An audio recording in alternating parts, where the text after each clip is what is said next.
تو عورتوں میں تو عام طور پر ہوتا ہے کہ یہ کیس تو گھروں میں آتے رہتے ہیں، ماں اور بیوی کے، تو جن کی مائیں زندہ ہیں، جن کی فوت ہو گئیں وہ تو ان کے کیس کم آتے ہیں۔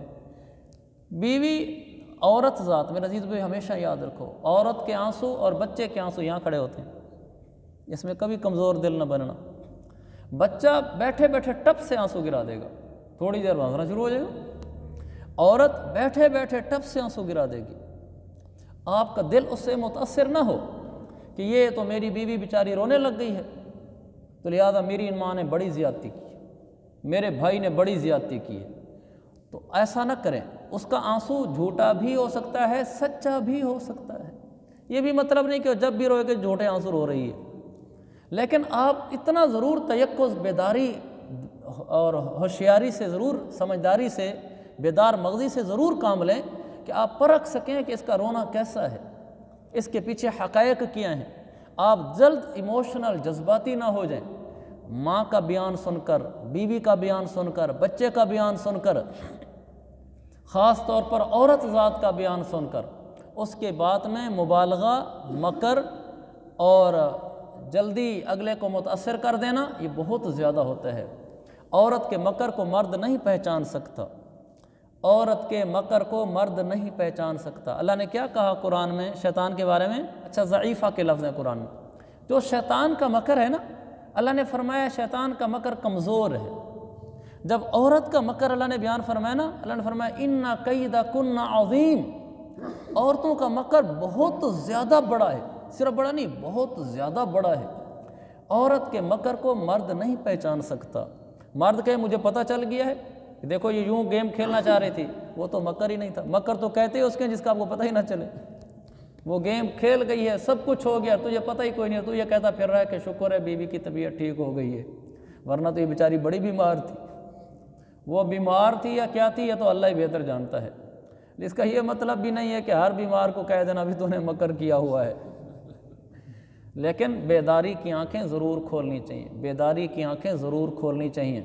یہ قرآن ہے، اِنَّ کَیْدَکُنَّ عَظِیم، عورتوں تمہارا مکر بہت بڑا ہوتا ہے، تمہارے مکر کو کم کم لوگ سمجھتے ہیں۔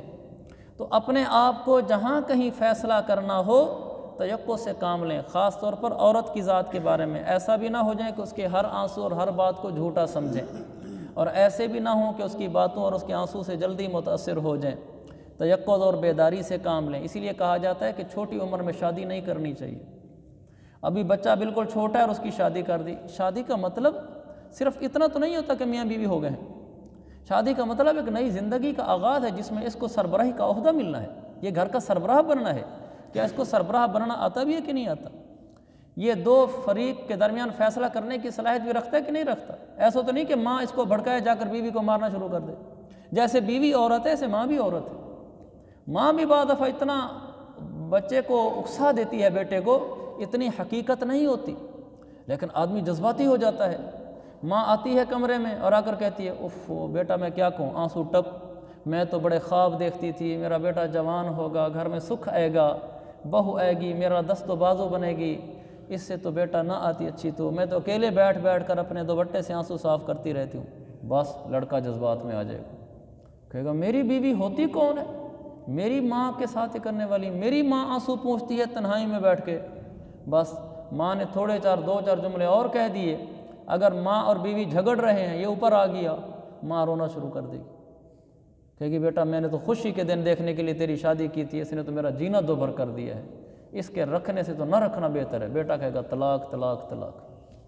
یہ واقعات پیش آمدہ ہیں، میں آپ کو پیش آمدہ واقعات بتا رہا ہوں، ہمارا فیلڈ ہی یہی ہے۔ ماں چھوڑو، بہنوں کی وجہ سے طلاقیں ہوئی پڑی۔ یہ چند دن پہلے ایک طلاق کا مسئلہ آیا ہوا تھا، بہن نے کہا کہ یہ کیا تیری بیوی ہمارے سامنے بولتی ہے، چھوڑ دے اس کو۔ اس نے وہاں 9 دفعہ طلاق دی، ایسے بولتا گیا۔ کبھی میرے بھائیو ایسا نہیں ہونا چاہیے۔ صبر، تحمل اور فیصلے کی قوت، بیدار مغزی، تیقظ۔ آج آپ کی ماں رو رہی ہے، ممکن آپ کی بیوی جھوٹی ہو، لیکن اس کا حل طلاق تو نہیں ہے۔ اس کے اماں جی میں سمجھاؤں گا اس کو، آپ بیوی کی سنیں تو صحیح وہ کیا کہتی۔ یہ کیا طریقہ ہے بیوی کہنا چپ ہو یا بدتمیز، تجھے بولنے کی بھی اجازت نہیں ہے۔ میری ماں جھوٹ بول رہی ہے، غلط طریقہ ہے، غلط طریقہ ہے۔ آپ ماں کی سنیں پھر جا کر بیوی کی سنیں۔ ہو سکتا ہے وہ بیچاری مظلوم ہو اور آپ ماں کے آگے جذباتی ہو گئے، ماں کے دکھ درد اور ماں کے آنسو کو دیکھ کر۔ ممکن ہے وہ بیوی ظالمہ بھی ہو، بیان تو سنیں، اس کی بات تو سنیں، وہ کہتی کیا ہے۔ ایسے گھر میرے بھائیوں اجڑ جاتے ہیں، عورتیں نادان ہوتی ہیں، بیٹوں کو اکسا دیتی ہیں طلاقوں کے اوپر۔ بیوی نے آپ کو سنایا رو رو کہ بیوی بدحال ہو گئی، کہا میں گھر چلی جاؤں گی، میں تمہاری ماں، تمہاری بہن، تمہارا باپ مجھے جینے نہیں دیتے۔ یہ نہیں کہ تم کمرے سے باہر نکلو تو تیور بدلے ہوئے ہوں۔ تیقظ ہو سکتا ہے آپ کی بیوی نے سچ کہا ہو، لیکن تھوڑا سا تحمل کے ساتھ، بیدار مغزی کے ساتھ اماں جی کے ساتھ بیٹھو، اماں جی ایسے ایسے کہہ رہی تھی، کیا بات ہے، خیریت تو ہے؟ یہ نہیں کہ سیدھا آیا، بدتمیز ہے میری بیوی، ایسی ہے، اس کی جرت کیسی ہے، اماں کیا کہا ہے اس نے؟ آپ نے پہلے ماں کو سپورٹ دے دی کہ تو سچی ہے۔ آپ بولے ہی ایسے ہیں، آپ اس میں تحمل سے بولتے کہ اماں جی وہ ایسے ایسے کہہ رہی تھی، کیا ماجرا ہے، کیا معاملہ ہے۔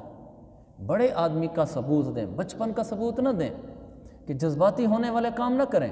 ماں کی بات پورے تحمل سے سنیں۔ ماں اگر کہتی ہے طلاق دے دے، باپ کہتے طلاق دے دے، اچھا اماں جی کون سا طلاق کا وقت مقرر ہے؟ ابھی نہ دوں کل دوں تو بھی تو ہو ہی جائے گی، تو کوئی حرج نہیں، ذرا اس معاملے کو مزید دیکھ لیتے ہیں، پھر دینی ہوگی تو اماں جی دے دوں گا، میں کوئی یہ تو نہیں کہ ابھی طلاق نہیں دوں گا تو پھر نہیں ہوگی۔ کل تک ماں بھی ٹھنڈی ہو جائے گی، باپ بھی ٹھنڈا ہو جائے گا۔